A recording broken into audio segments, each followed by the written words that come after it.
Bonjour et bienvenue sur ma chaîne YouTube Les Enfants d'Élohim. Je m'appelle Jérémy, je vis au Canada et je suis l'auteur de cette plateforme chrétienne. Aujourd'hui, j'entame avec vous une nouvelle série intitulée Une foi qui déclenche. Qu'est-ce que la foi? Hébreux 11:1. Or, la foi est une ferme assurance des choses qu'on espère, une démonstration de celles qu'on ne voit pas. Avant d'aborder l'alimentation de la foi, on doit savoir ce qu'est la foi. La foi est un état d'esprit ou une compétence spirituelle qui se développe et grandit en nous afin de parvenir à certains objectifs qui sont en accord avec la volonté divine pour notre vie. C'est la capacité d'amener, d'attirer les choses invisibles à prendre vie. 2 Corinthiens 5:7 nous dit que nous marchons par la foi et non par la vue, ce qui signifie que la foi est opposée, contraire à la vue. La foi n'a pas de contraintes physiques et est ni délimitée par un périmètre visible. Elle est incommensurable. La foi est un don du Saint-Esprit, un bouclier. Elle nous permet d'être agréable à Dieu. Elle guérit, justifie et accomplit l'impossible. La foi d'avant et la foi maintenant. La foi d'avant était un moyen de parvenir aux solutions modernes. Elle permettait la guérison de plusieurs maladies, l'enfantement en cas de stérilité et plus. C'était la seule bonne issue. Il n'y avait pas d'autre remède à la situation. La foi, elle qui était un moyen de survie, elle qui ne se battait pas pour demeurer crédible dans les synagogues et qui ne cherchait pas à se faire valider, est devenue malheureusement une option aujourd'hui. Bien qu'il y ait eu des gens incrédules autant dans le passé que dans le présent, elle était toutefois beaucoup plus crédible et répandue qu'aujourd'hui.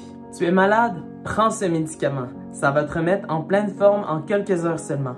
Tu es infertile? Il existe une clinique près de chez moi qui fait des miracles.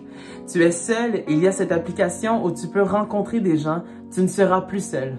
Nous sommes devenus dépassés par nos propres inventions, esclaves de notre folie, de nos fantasmes les plus secrets et inavouables.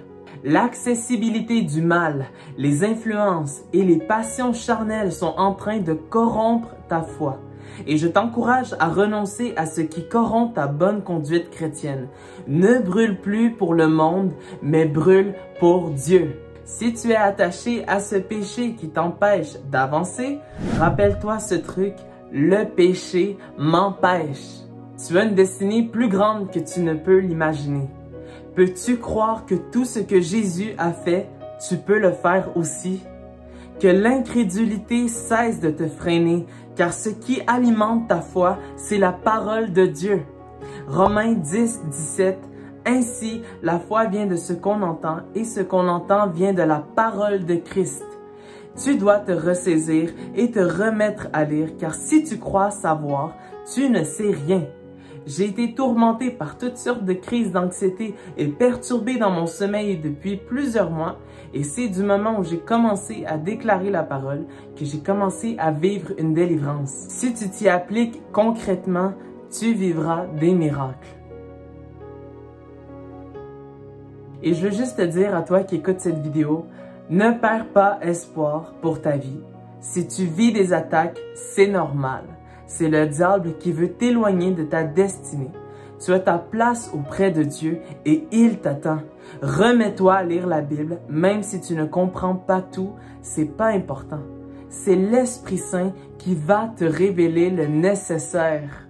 Je te donne quelques moyens pour t'aider dans ta démarche à lire la Bible afin d'alimenter ta foi. Je t'encourage à lire le livre de Jean pour commencer, où on voit les miracles de Jésus et par cela son amour. Sois avec quelqu'un. Lis la Bible avec un partenaire de foi. C'est plus motivant quand on est deux. Crée un temps. Crée un temps séparé des distractions de ta routine. Va à la bibliothèque s'il le faut. Retire le bruit autour de toi en te disposant correctement pour lire la Bible. Attitude. Ne sois pas dur envers toi-même. Dieu apprécie chacun de tes efforts.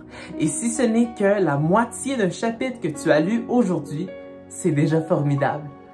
Une habitude se crée avec beaucoup de temps, de patience et de persévérance. Ce qui est difficile aujourd'hui sera plus facile demain. Et rappelle-toi, Rappelle-toi pourquoi tu le fais chaque fois. Pourquoi est-ce important ce que je fais? Car quand on comprend ce qu'on fait, ça devient plus évident par après.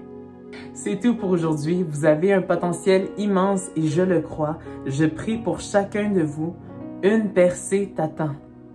Une percée t'attend et je le crois. Donc, vas-y maintenant, la chercher par la foi.